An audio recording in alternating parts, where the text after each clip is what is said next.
Hi, Jenny. Hello. Nice to meet you. Nice to meet you too. And thank you for being a guest in our True Crime podcast. You're welcome. So, you came all the way from Salo today. Yes. Okay. And we have some drawings here. What is these drawings? These drawings were made by my husband during first 2 years of his incarceration in the first prison. Actually, the second prison, but the longest time he spent there in Hested near Copenhagen. And this drawing is the first submarine he built, the smallest one. It was meant to be a kind of a test if he actually can do it or not. It was sank long ago because it was not operational anymore. This submarine is a bigger one, and its name is Kraka. Now it is in Danish Technical Museum of Engineering and Technology, and it's not operational anymore. And at the time when it was built, it was the biggest private submarine in the world, and it's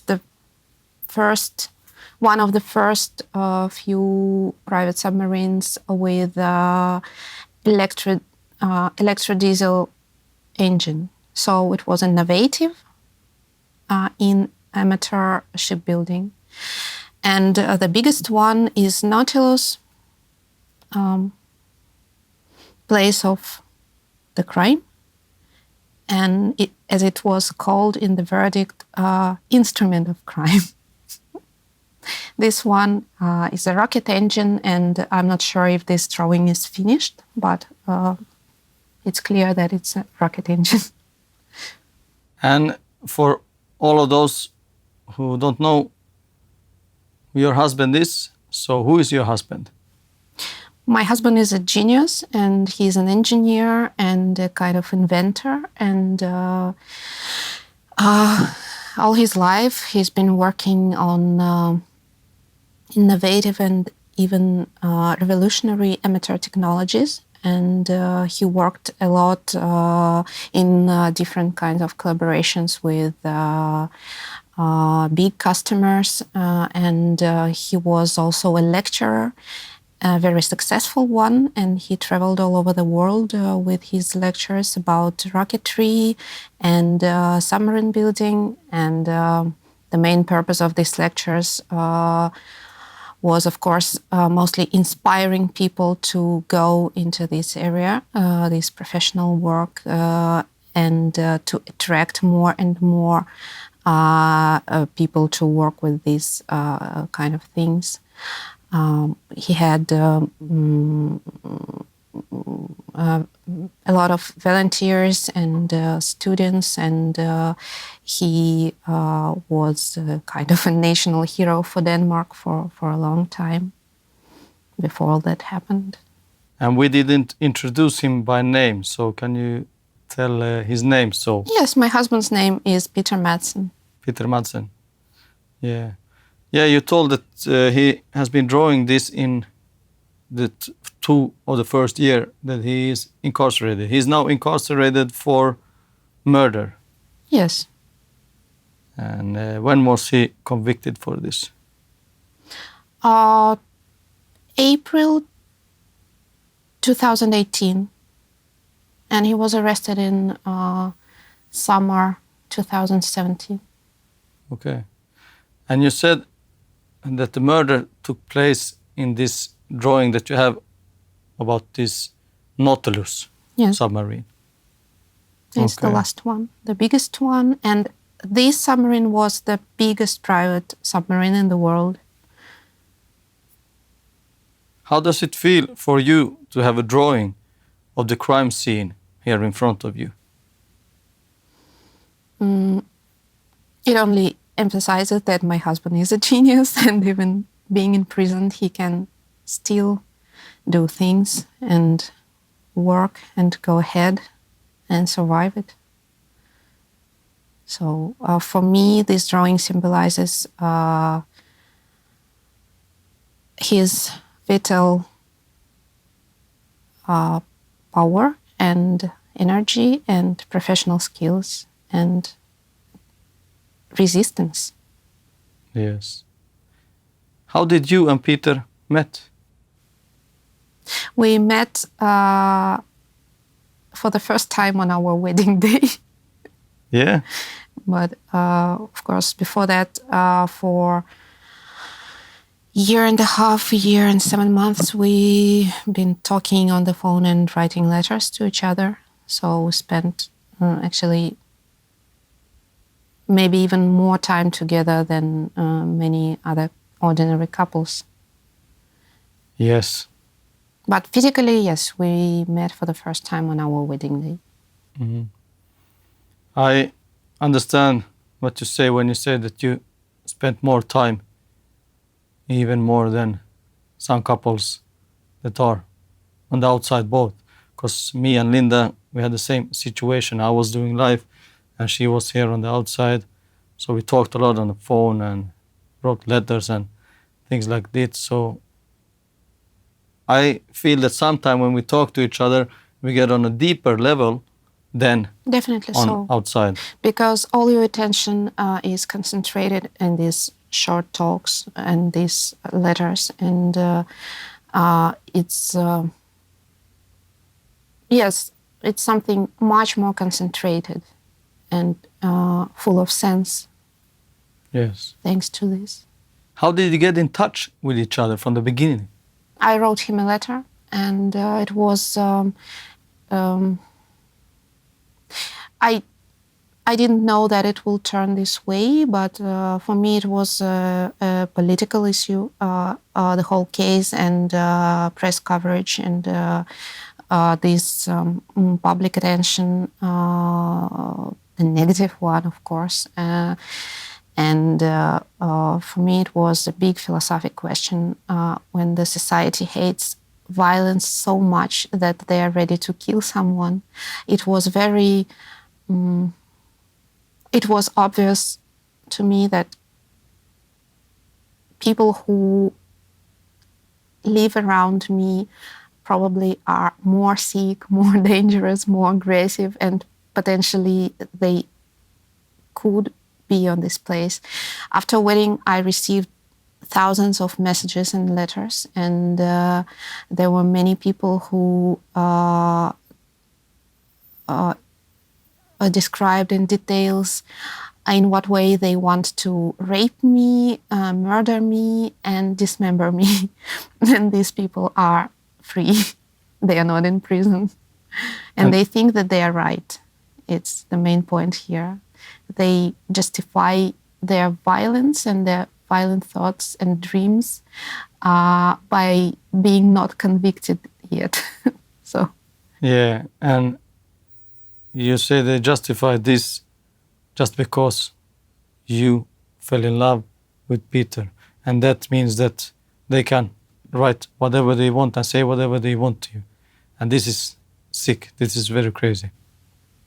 Yes, it is, but this is how every society functions. The majority is like that. And it's very aggressive, and it's a crowd. And if you oppose to the crowd, you will always lose. Yeah. So do you think it's worth it? I mean, do you think being married with Peter is worth all the messages and all the threats you get? It's a complex thing. I don't connect these things together. I don't. They are not connected at all because I don't care about this public behavior. I don't care about what people think about me or us. And the main thing here is to continue this line, to save and keep his heritage, to let it go, to put this point into history. because it's important for Denmark, it's important for Europe, and actually it's important for human rights movement, we can say so. To keep his legacy going on. Is that what you mean?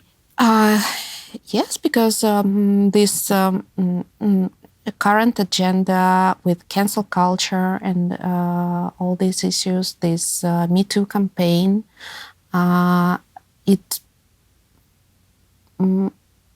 because the purpose of it is to cancel all the achievements of a person who was convicted for this kind of crime. And I'm not agree with that. You can say that, yes, it's a violent crime. It's an actual hard crime. And but it can't change the fact that he spent 47 years of his life doing something else, something very different or opposite. Mm-hmm. And the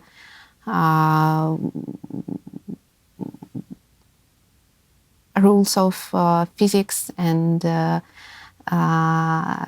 mathematics and all these and chemistry, it didn't change after the crime. It is still the same.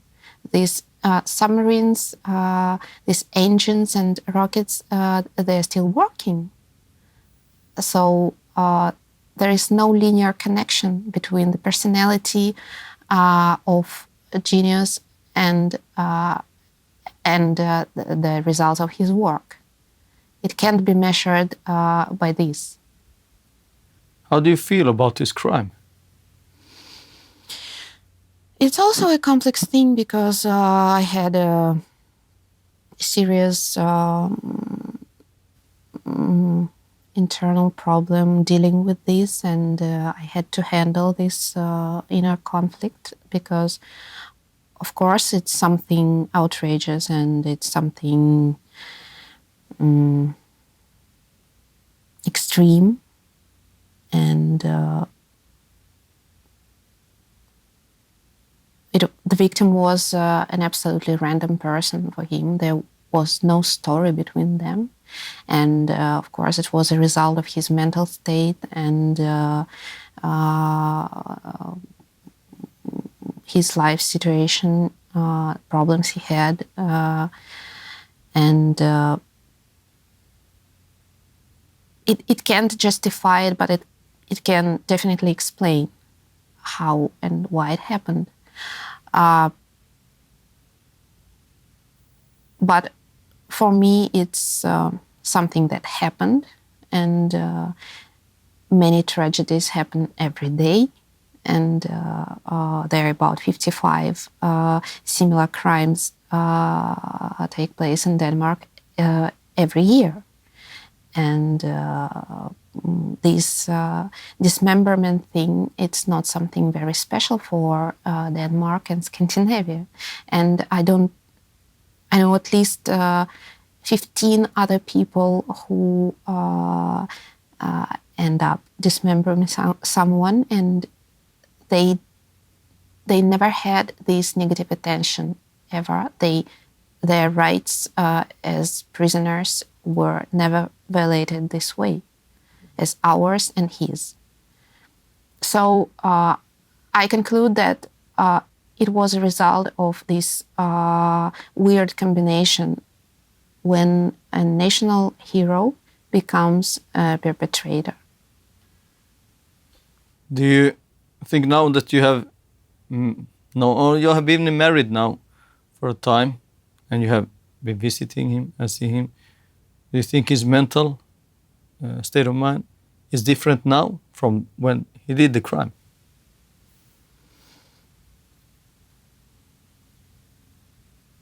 I think it became worse because isolation and long-lasting total isolation affects personality in the hardest and worst possible way. Yes. And Peter is a bright example of a person with NPD. It's narcissistic personal disorder, and he is a psychopath as well and sociopath as well. And I still don't understand why he was placed in these ordinary prison conditions, because these kind of people need help, not punishment. And lack of help, lack of support, lack of medication led to this state and to this crime. Of course, I know that in European psychiatric tradition, these kind of diseases, they are not on the list of official psychiatric diagnoses, but still there is a way to support these people, to treat them, and to have kind of therapy even for them. And in his case, it's a very complicated thing, because he's not agree for therapy, and it's one of indications of the disease, unfortunately, when a person does not admit that he has these problems. So it's a very deep and serious thing, because according to law, you can't treat and you can't start any medication without acceptance. Yes. And on the other hand, it means that he will be simply punished for disease. Yeah. So it's a conflict of legal practices, legal and medical practices. Have you been talking to Peter about this? Yes, I did. Accepting this to you, or is it the authorities that he is denying this to? Of course, he denies all these problems, and it's also a part of the disease. And of course, I understand it, and I don't blame him, but he has serious problems. And of course, he was evaluated after the crime and during the court process. And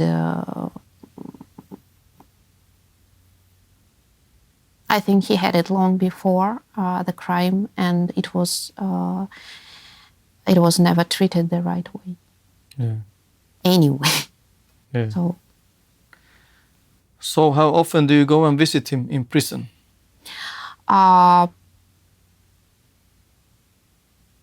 Usually I visit him every 2 weeks, but we had a terrible year after his escape attempt, and it was in October 2020, and then I had about 2 months without any contact with him, because it was forbidden for him to contact me and anyone, because I was under investigation and I was a suspect, and we couldn't talk. Then he started to, he got permission to send me letters, and I received about 7 or 8 letters in one day, because they just threw it away.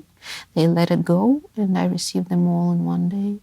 Then he called me for the first time, I think it was the beginning of December. And in the end of December, we had our 1-year wedding anniversary, and I received permission to visit him. And for about a year, I met him only through the glass window. Okay. Because he spent about 10 months in solitary confinement. It's a total isolation, and I think that it affects his mind and his mental state a lot. Yes.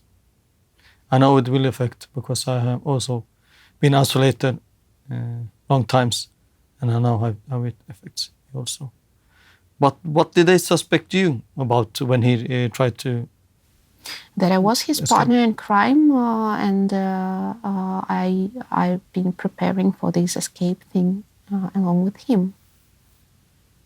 And And after the investigation, they understood that you didn't have anything to do with this. In Danish criminal law, they have this strange formula that when the investigation finds you innocent, there are two articles that you were found totally innocent, and they close the case. And the second one is the most interesting. You found innocent because they could not prove your guilt. Okay. Of course, they simply couldn't prove my guilt. So I will always be under a kind of suspicion till the end. And my husband gave him food for permanent attention. And he will be always extra supervised because he will... I doubt he will ever stop thinking about it. Yeah. So how do you feel about him trying to escape out of prison? It's also a good question.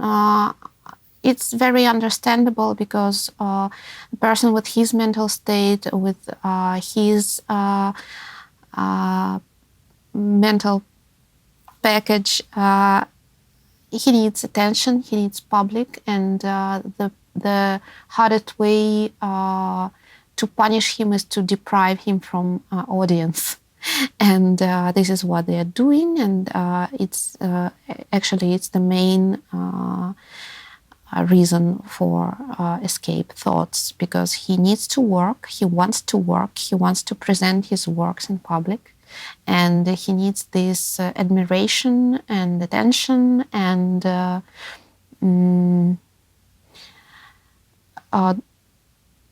it's part of his, unfortunately, it's a part of his complex mental disease. So I understand why, and at this stage, I don't support it, because for me, it's very important to make him understand somehow that every action has consequences, and you can't skip this part. If you're guilty, you must go through it, because responsibility is a mandatory part of life. You can't be a husband, you can't be a friend, you can't be even an engineer if you don't take responsibility. And for me, the main thing was to make him understand what is it and why he's there, because very often he doesn't remember. Yeah. And it's also a part of the package. Yeah. So, how do you feel about visiting? How do you feel about being here outside when your man is in prison for life? How are you personally? I'm so used to these cops, prisons, prison guards, prison administration, and this permanent fighting for his and my rights. It became a routine thing. It's a part of you. It's something that it's a fact of my life and nothing more. Yeah. So he's convicted to life in prison. And here in Finland, life in prison is minimum 12 years, maybe longer. And are you thinking about how long it's going to be before he's in the freedom and you can live together? It's also part of the issue, because usually life imprisonment, life verdict in Denmark means maximum 16 years. Okay. Most of people convicted for these kind of crimes, or even harder, for example, like several episodes of these kind of crimes with several victims, including children, they usually have verdicts with limited time of incarceration, like 13, 15, 16 maximum. And he has no limitations in his verdict. And this sensation of not knowing about your future, not knowing anything, when your current conditions will change to something better, when you will be released, and if it will ever happen. And one more serious thing here is that according to Danish law, hard crimes connected with sexual violence, it means chemical castration. Okay. As a condition of release. Okay. And of course, he will never agree for this, regardless his age of release. It doesn't matter, because it is well known that your hormonal state affects your whole personality. So it's not about being able to fuck or whatever. It's about your personality and your creative abilities. Because in his case, these two things are closely connected. If he will lose one of them, he will lose the whole thing.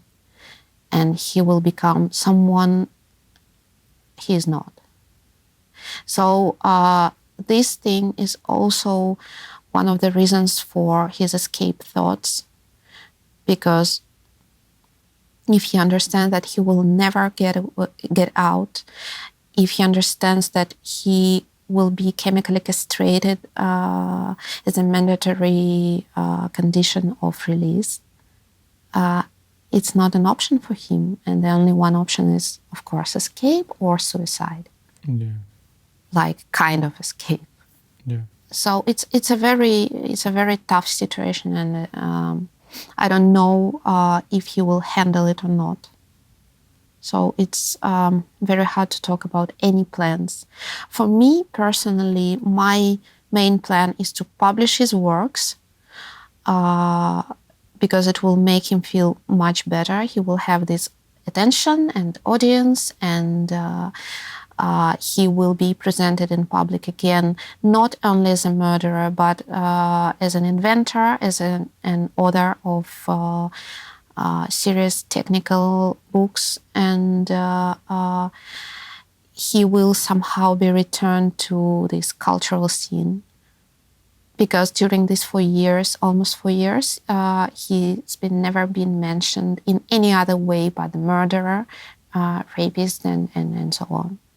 Yeah. And it's very humiliating for him and for his mental profile. How do you feel as a wife and as a woman about this chemical castration?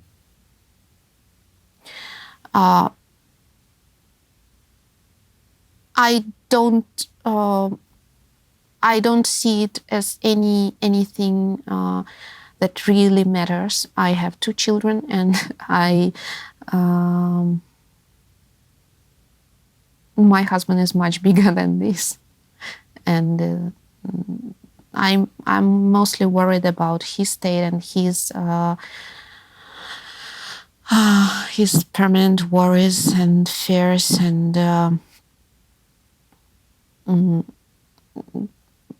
for a male, it's a serious thing. Yeah.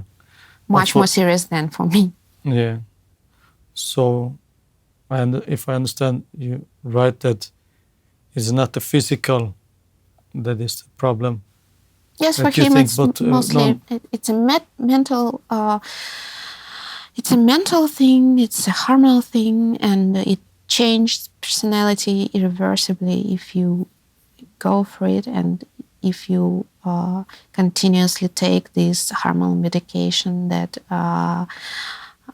reduces your male sexuality to 0 point. Yes. It's reversible, I know, because now medical technology lets people change gender and so on. So somehow it's reversible. But for him, it's also a symbolic thing. I can't imagine a man who will voluntarily let anyone do it to him. It's something unimaginable, and it's a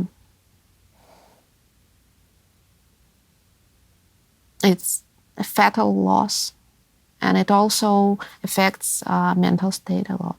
Yes. You said that you had already 2 children. Where are you from? I'm from Russia, Where in Russia? Moscow, Okay. And you moved to Finland? in 2013. Okay. In the beginning of this interview, you talked about these submarines, and here are these Nautilus that the actual crime took place in. And the crime had, as we everybody know, sexual things about it. How do you feel about that his crime has sexual things about it? It's important to say that my husband denies this sexual motivation, and in spite of this, I'm sure that it was a sexually motivated crime. And in my opinion, it's a result of his childhood and teenage years. And it affected him a lot because he had a very hard childhood, and he was deprived from his mother at the age of 6. His father was elder than his mother, like 36 years elder, and he one day he threw her away with other 3 of her children from her first marriage, and he forbade Peter to meet his mother ever again. He met his mother again when he was almost an adult person. So he missed and he skipped the whole thing. He, on one hand, he remembered a woman, a key woman in his life as a person who abandoned him.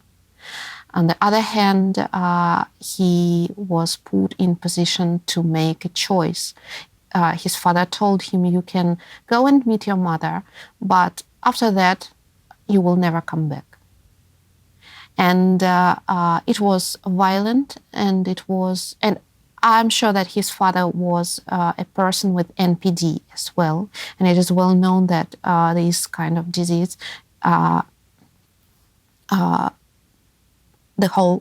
several generations of the family can share it, because it's a chain reaction. You create a narcissistic personality being a narcissist yourself. This thing, what I'm very afraid of, because when you're closely connected with someone with NPD, you can easily become second one, and then you will be an abuser, you will be a perpetrator, and so on. And it's a very serious thing. So. And again, it's not. It doesn't justify the crime, but it explains a lot about it. And when I tried to analyze it myself, I thought that Peter actually tried to kill his mother, to close this question and to erase this mother figure from his life. And I came to this conclusion. Of course, it's a very schematic thing. It's a very rough description. But I came to this conclusion because I had the same situation with my father, who left me when I was 9, and he divorced my mother, and he died about 2 weeks before Peter's escape. In October 2020, and I felt surprising relief, because this father figure's place became free. And then I realized what it probably could be for Peter. Of course, I'm not a therapist, I'm not a psychiatrist, and I can't make these kind of conclusions. They're not valid. But I have these thoughts. And this revenge to mother is, of course, it's self-defense. And for NPD people, it's hard or even impossible to create tight connections, long-lasting relationships. They have a lack of empathy, and they can't be emotionally involved in relationship. And it's true, he's like that, and he doesn't understand how social interaction actually works, and he doesn't understand what is borders between him and other people, what is a border between his family and all other people. And all this, of course, led to this crime. And one more serious thing, that all the snuff that was found on his hard drives and his history of Google search on his phone that was checked by the investigation, it has a very simple explanation why he had it. He always wanted to be a victim, and he watched it for knowing more about the victim's role. Nobody will ever trust it, but knowing him, I know that it's true. So, have you fell in love earlier in your life with somebody with a criminal history? Or who did a crime? It's a very funny question, because the father of my children formerly was a prisoner, and he spent 1 year in prison, but not for an actual crime, for taking part in a political in a political opposition rally. And as you know, in Russia, these kind of actions are criminalized, and you will always be accused with something formally not connected with politics at all. You will be accused for hooliganism, for extremism, something like this. And so I don't consider it any criminal background, because it's not. But of course, I have wide experience in dealing with prisons and investigation and all this, because it's the whole Russian world, Russian civilization is closely connected to this because of political reasons, but still it's real. Is it fair to say that you are drawn to crimes, true crimes, criminals, or No. things like this? No. And it's also a problem I never shared with Peter, but very often I forget about the crime, because it's not in the center of my attention. It never was. And when I saw him in the Finnish newspaper in 2017, for a long, long time, I didn't know what it is all about. Yeah. So I was very interested in his professional work, and mostly not about rocketry, but about shipbuilding, because I have this strange kind of addiction to Nordic Sea, to Vikings and ships and all this. So it's something I came to Peter from absolutely totally different side. Yes. So it was like, yes, this package includes hard crime. Yeah. And you told that this is drawings from Peter inside a prison. What other things is he doing or planning there, or talk about his work? I have about 100 more drawings, but they are smaller, like A1, A2, A3, and so on. Partly it's illustrations for his scripts, and partly it's technical drawings that serves another purposes. He works a lot. In every prison, he works a lot. And being in Hestedvester, he wrote 4 huge books.